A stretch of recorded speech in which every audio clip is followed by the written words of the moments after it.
Hello viewers, আসসালামু আলাইকুম। Welcome to my SR Sara recipe. আমি আপনাদেরকে আজ স্পাইসি মশলা পাস্তা কেমন করে বানাই তা আপনাদের সামনে শেয়ার করব। আশা করি আমার ভিডিওটি শেষ পর্যন্তই দেখে যাবেন।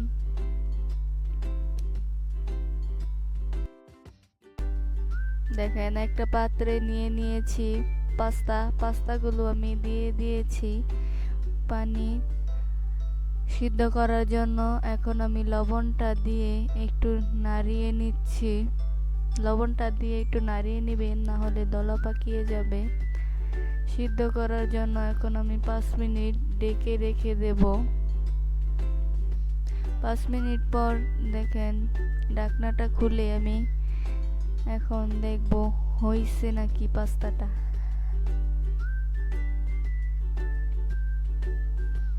একটা আমি আপনাদেরকে ভেঙে দেখাচ্ছি।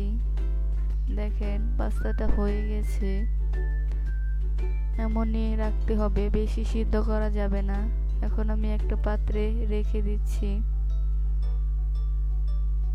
ছিদ্রযুক্ত একটা পাত্রে রেখে দিচ্ছি যাতে পানিটা ঝরে পড়ে যায়, তার জন্য।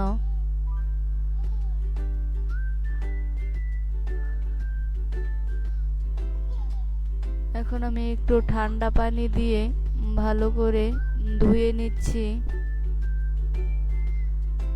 যাতে লেগে না যায়। ধুয়ে রেখে দিলাম। এখন আমি একটা পাত্রে ডিমটা ফেটিয়ে ভেজে নেব।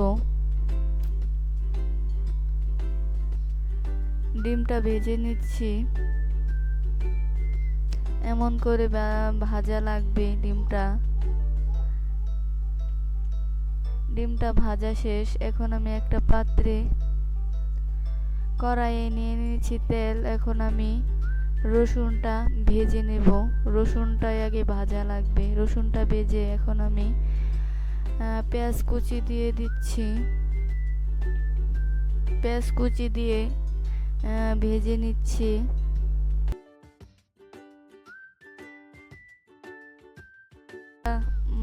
ভেজে নিয়ে এখন আমি দিয়ে দিচ্ছি কাঁচামরিচ কুচি।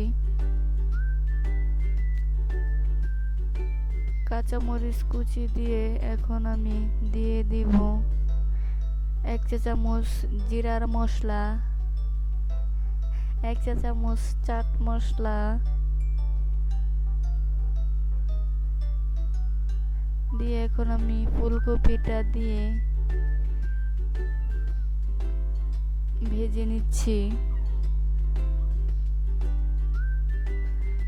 ভেজে নিয়ে এখন আমি একটু দিয়ে দিলাম মরিচের গুঁড়া। আপনারা যতটুকু ঝাল খেতে চান ততটুকুই দিবেন। একটু তেল দিয়ে এখন আমি ভেজে নেব।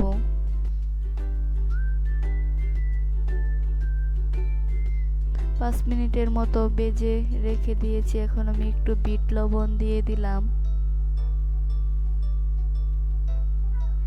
বিট লবণটা দিয়ে এখন আমি একটু লবণ দিয়ে দিচ্ছি। লবণটা দিয়ে ভালো করে মিশিয়ে নেওয়া শেষ। এখন আমি দিয়ে দিচ্ছি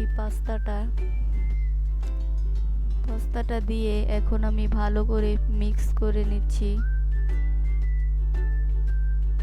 ভালো করে মিশ্রণটা মিশিয়ে নেওয়া লাগবে। ভালো করে মিশিয়ে নিচ্ছি আমি।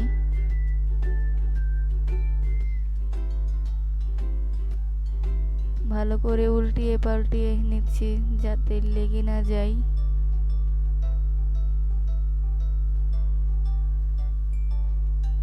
তারপর আমি দিয়ে দিচ্ছি ধনিয়া পাতা কুচি।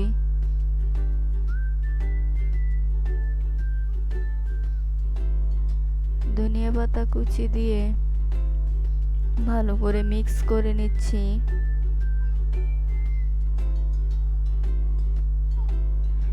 ভালো করে মিক্স করলে ঘ্রাণটা ভালো করে সবগুলো মিশে যাবে, বের হবে ঘ্রাণটা। একটু সময় রেখে দেব। রেখে দিয়ে একটা পাত্রে পরিবেশন করে আপনাদেরকে এখন আমি দেখাচ্ছি। একটা ভুলবশত কারণের জন্য ডিমটা দেওয়া আপনাদেরকে দেখাতে পারি নাই।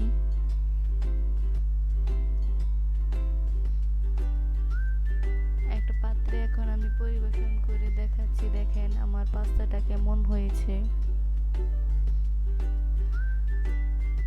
আশা করি আমার ভিডিওটি আপনাদের কাছে ভালো লেগেছে। আমার ভিডিওটি ভালো লাগলে সাবস্ক্রাইব করবেন, বেল বাটনটি অন করে রাখবেন পরবর্তী ভিডিওর নোটিফিকেশন পাওয়ার জন্য। ভালো থাকবেন, সুস্থ থাকবেন। আল্লাহ হাফেজ।